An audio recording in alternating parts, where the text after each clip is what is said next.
Bonjour à tous, aujourd'hui on va voir comment cela se passe quand on a plusieurs réseaux IP.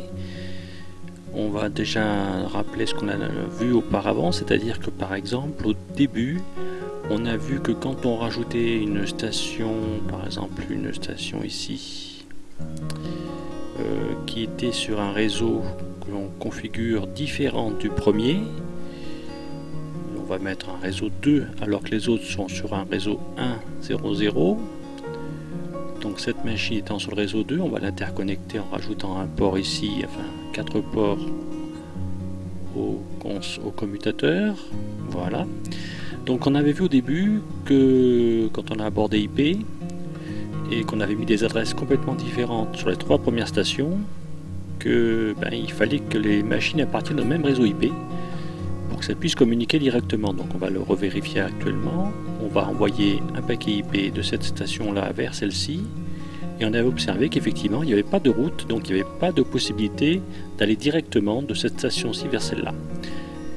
Un peu plus tard on a observé que, donc je vais la déconnecter, on a observé un peu plus tard que malgré tout on pouvait avoir plusieurs réseaux IP, on l'a évoqué la dernière fois. Et donc ici c'est ce qu'on va faire en sorte malgré tout de reproduire d'autres stations avec des réseaux IP différents et on va voir comment cela se passe pour interconnecter ces réseaux IP les uns avec les autres. Alors je vais juste faire en sorte cette station là de la numéroter 2.2.2.2. On va voir pourquoi après. Cette station je vais la numéroter 2.3.3.3. Voilà, et donc on va mettre un petit switch pour ces stations là. Voilà, on va les connecter ici. J'ai laissé un connecteur de libre car j'envisage de connecter cette station-ci sur ce switch là. Alors évidemment pas avec cette carte là, donc on va lui rajouter une nouvelle carte. Donc ajouter une carte, celle-là. Je vais rajouter une carte. Et voilà comment ça va se passer. Cette machine-là va faire intermédiaire entre les deux réseaux. Le réseau 1 quelque chose à gauche et le réseau 2 quelque chose à droite. On va tâcher de mettre un cadre pour bien illustrer ça. Voilà. On va tâcher de bien illustrer tout ça. Donc pour l'instant j'ai mon serveur DHCP en bas dont je ne me sers pas beaucoup, mais c'est pas grave. Donc à gauche, je vais dire que c'est le réseau 1 et je vais mettre en bas le type d'adresse qu'il a, c'est-à-dire 1.0.0 pour être précis, donc pour dire que le masque c'est 255.0.0.0, on va mettre en notation CIDR, donc /8. Voilà, comme ça on a décrit le réseau à gauche.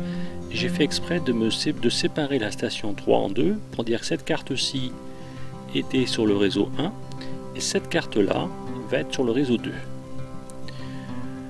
Alors on y va, on va donc mettre cette carte-ci sur le réseau 2. Donc je prends une adresse qui est libre, donc j'avais fait de sorte tout à l'heure de libérer l'adresse 2.1.1.1, donc c'est ce que je fais. Donc cette carte-ci sur le réseau 1, cette carte-ci sur le réseau 2, et donc si on reprend à peu près la même schématique qu'avant, on va faire un deuxième cadre. Voilà, j'ai fait copier-coller. On va dire que grosso modo cette partie là du réseau c'est le réseau 2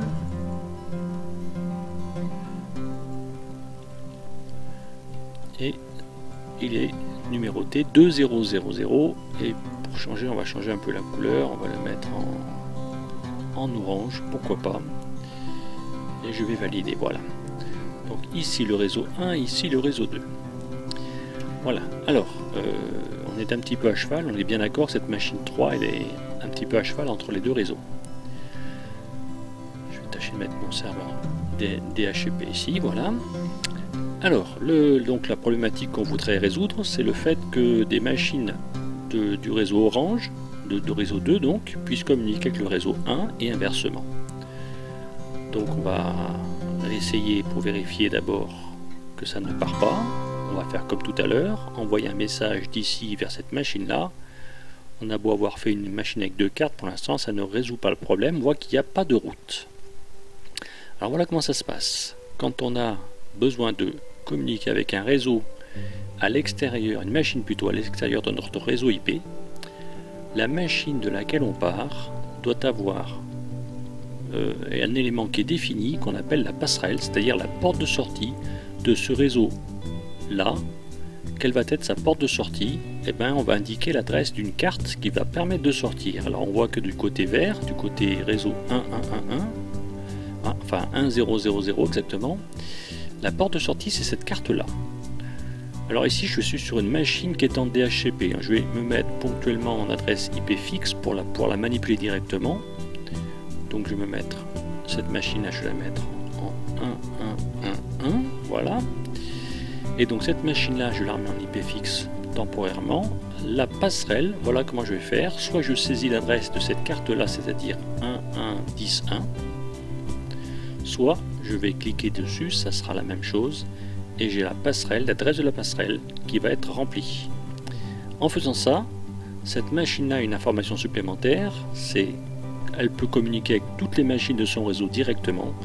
Et quand elle veut sortir de son réseau, elle saura qu'elle sortira par cette carte-là, à charge ensuite, après, pour cette machine, d'acheminer le réseau, le paquet plus loin.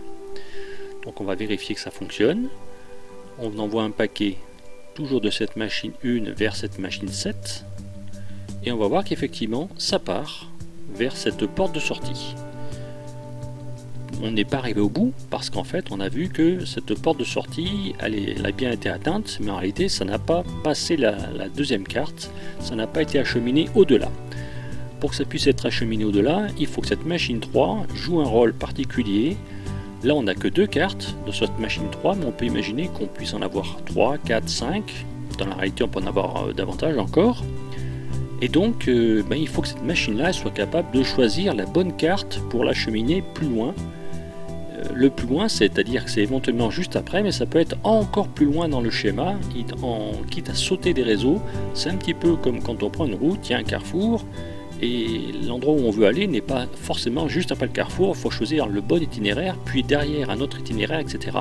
Donc il y a un véritable travail de routage pour choisir la bonne route. Ce travail de routage, on va l'activer sur cette machine en disant que c'est un routeur. Donc soit je clique là, et je valide, soit je fais bouton double-clic, on va faire comme ça, et j'active, je coche routeur, et il y a un petit symbole qui montre que les 2 cartes sont reliées. C'est le moyen et surtout le symbole standard qu'on trouve dans les schémas de réseau, les petites flèches en diagonale, qui vont montrer donc que la machine a le service routage. Voilà, je valide, et je relance le premier paquet, ça va arriver au routeur, et cette fois-ci le routeur l'achemine plus loin. Et donc là on est arrivé à destination, on a réussi à faire communiquer 2 réseaux IP différents. Donc voilà comment ça se passe sur internet. On a un réseau, cette machine porte de sortie va permettre de sortir du réseau, donc il y a une configuration de passerelle à définir sur chaque machine qui veut sortir du réseau. Donc là on l'a configuré sur celle-ci en IP fixe, on le fera après tout à l'heure pour l'ensemble des machines qui seront en IP dynamique. Et ensuite le routeur doit acheminer, à chaque fois qu'on saute un réseau, on passe par un routeur qui fait donc l'intermédiaire entre 2 réseaux IP. On rajoutera plus tard un 3e réseau IP et on regardera un petit peu ce qui se passe, mais c'est la même logique qui s'appliquera. Maintenant on va imaginer que je vais faire un ping, c'est-à-dire un aller-retour. Ce que je rappelle c'est est-ce que tu m'entends, et la réponse revient. Donc on va voir si ça part. Le trajet est le même qu'auparavant, donc ça part. Et la réponse ne revient pas, donc le trajet à l'aller c'est fait, pour autant le trajet retour n'a pas fonctionné. Donc là le problème qui se pose, c'est tout simplement cette carte pour revenir ici, elle a essayé de revenir ici, mais elle n'a pas non plus elle la configuration correcte. Si on regarde, pour qu'elle puisse sortir, il faut qu'on indique, puisque ça change de réseau, pour revenir sur la carte 1111 de celle-ci, il va falloir lui indiquer sa configuration complète, c'est-à-dire lui indiquer ici cette passerelle, porte de sortie. Donc on va l'indiquer en se mettant encore une fois sur passerelle, et plutôt que de saisir, on clique sur la carte, c'est plus commode, et on valide. Avant de valider, il y a quelque chose qu'on peut vérifier, c'est que la passerelle, elle est toujours accessible directement, on va dire. Donc là je suis sur le réseau de quelque chose, et bien la passerelle elle est forcément sur le même réseau que la carte de laquelle je pars, donc de quelque chose. Si je remplis une passerelle en mettant ici une adresse 1 quelque chose, alors que je suis sur une carte en 2, ça ne peut pas fonctionner. Voilà. Donc il y a la passerelle qui est définie, donc cette carte redonnera la passerelle qui, elle, puisque c'est un routeur, acheminera dans l'autre sens, et donc je vais relancer la simulation, et on va voir que cette fois-ci, l'échange va se faire complètement. Voilà, donc le retour se fait, le routage se fait dans l'autre sens, et j'ai la réponse qui indique que le ping s'est fait correctement. Voilà, donc là on était sur j'ai tout à l'heure sur une adresse IP fixe, donc j'ai configuré ici la passerelle. Initialement on était sur une IP dynamique, comme ça, donc je vais le remettre comme ça, et si on se rappelle, quand c'est dynamique, c'est le serveur DHCP qui donne sa configuration, et si on se rappelle, le serveur DHCP, ben, il n'a pas de passerelle définie.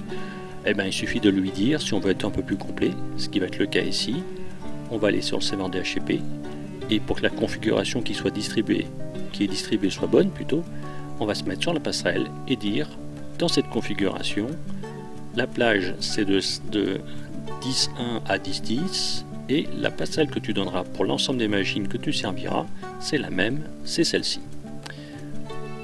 On valide, notre DHCP il est un petit peu plus complet qu'auparavant. Si on veut que ce soit efficace, on éteint les machines ici. On va accélérer un petit peu pour que ça prenne moins de temps. Voilà, donc la configuration est faite ici. Je vais faire la même chose ici. Et quand on se met sur la carte ici, on peut voir en bas, pas encore puisque il y a les trames qui circulent. Voilà, quand on se met sur la carte en bas, on voit effectivement l'information comme quoi la passerelle est définie. De la même manière que si on se met sur celle-là, eh ben on voit tout en bas la passerelle qui est définie pour cette carte-là.